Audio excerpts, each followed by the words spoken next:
Dan pemirsa, kini kami ajak Anda untuk menuju ke Gereja Katedral Jakarta menyimak pernyataan pers yang akan disampaikan oleh Kardinal Ignatius Suharyo, Uskup Agung Jakarta, masih berkaitan dengan wafatnya Paus Fransiskus di usianya yang ke-88 tahun. Perayaan Ekaristi itu ada bagian yang isinya mendoakan arwah yang sudah meninggal.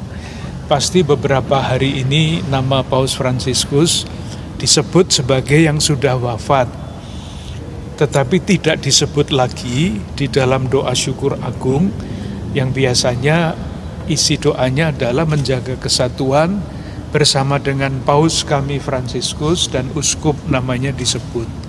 Tetapi karena sekarang Paus sudah wafat, nama Paus Fransiskus tidak disebut lagi di dalam doa itu, tapi disebut pada bagian yang sudah meninggal.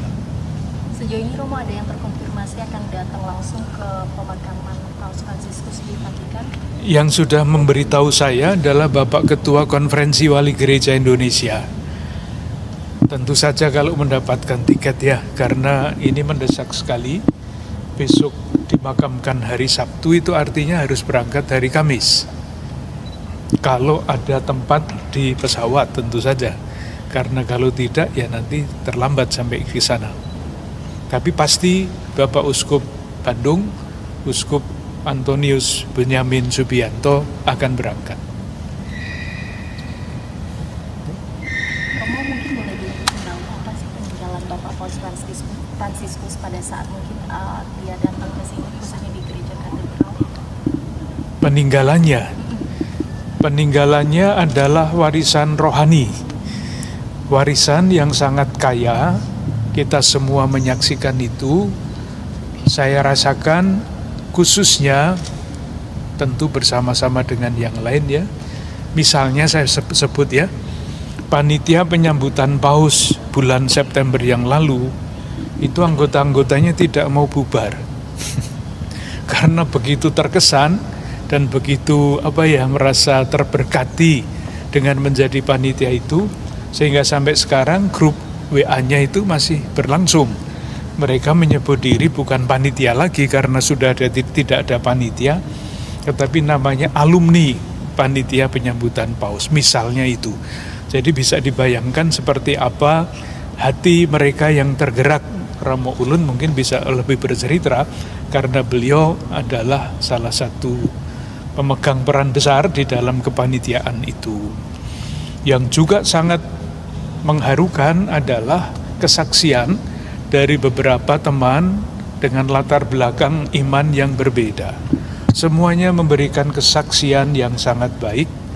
Paus Fransiskus itu bukan sekedar pemimpin gereja Katolik, tetapi adalah pribadi yang mewariskan nilai-nilai kemanusiaan yang mulia. Hampir semua mengatakan itu, isinya itu. Jadi tidak memandang agamanya itu apa, tapi beliau adalah tokoh kemanusiaan. Sampai akhir hayatnya kan, kalau kita ingat hari Minggu yang lalu, dalam keadaan kesehatan yang sudah begitu tidak bagus, masih datang ke lapangan Santo Petrus dan masih berbicara tentang perdamaian. Itulah yang ada di dalam hatinya, itulah yang beliau ajarkan dalam berbagai macam kesempatan dan dengan teladan. Jadi misalnya saya ambilkan contoh ya, kenapa beliau waktu datang ke sini itu mobilnya tidak ditutup jendelanya. Itu bukan karena alasan praktis saja, ya karena beliau ingin menyapa, kalau boleh memegang anak-anak. Tetapi di latar belakang itu ada pikiran begini, saya itu setiap hari bicara tentang damai. Nah kalau saya takut berhadapan dengan orang, kesaksian saya untuk membawa damai tidak ada gunanya. Jadi dia tidak takut akan apapun, karena memandang semua orang pasti bersaudara. Jadi ada keyakinan seperti itu, jadi bukan sekedar karena beliau orang baik, ingin menyapa, melihat, itu juga. Tetapi di belakang itu saya yakin bahwa beliau mempunyai pikiran, saya setiap kali berbicara selalu bicara tentang damai. Kalau saya takut diancam, lalu kesaksian itu semua tidak ada gunanya. Karena itu hanya omongan. Sementara ketika beliau membuka jendela mobil, ini bukan omongan, ini simbol bahwa beliau tidak takut akan apapun karena beliau pembawa damai. Romo, apakah sudah ada informasi terkait pengganti Paus Fransiskus? Pasti belum, karena belum ada konklav. Jadi nanti Paus pengganti Paus Fransiskus dipilih di dalam konklav yang akan ditentukan kemudian waktunya. Tadi kan komunikasi terakhir baru bicara tentang pemakaman. Nanti sesudah pemakaman pasti akan diumumkan kapan konklav akan mulai, dan ketika konklav berlangsung ya pada waktu itu pemilihan Paus akan terjadi.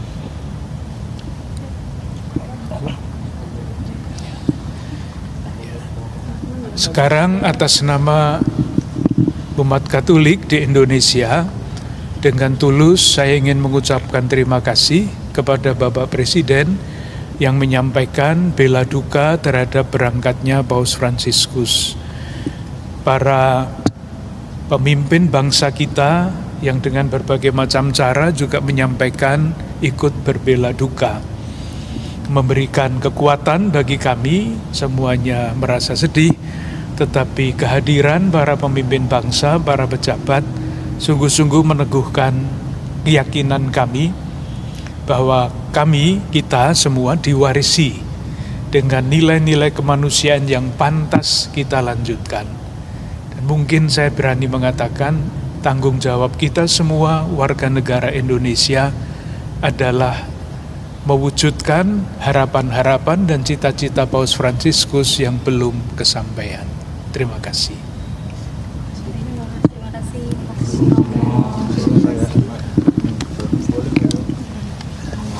Sudah. Baik, terima kasih Romo. Terima kasih. Sudah. Kehujanan kan tadi? Ya. Lumayan. Hujan deras di luar Romo. Baik, terima kasih banyak. Selamat sore. Selamat sore Romo. Terima kasih. Sudah.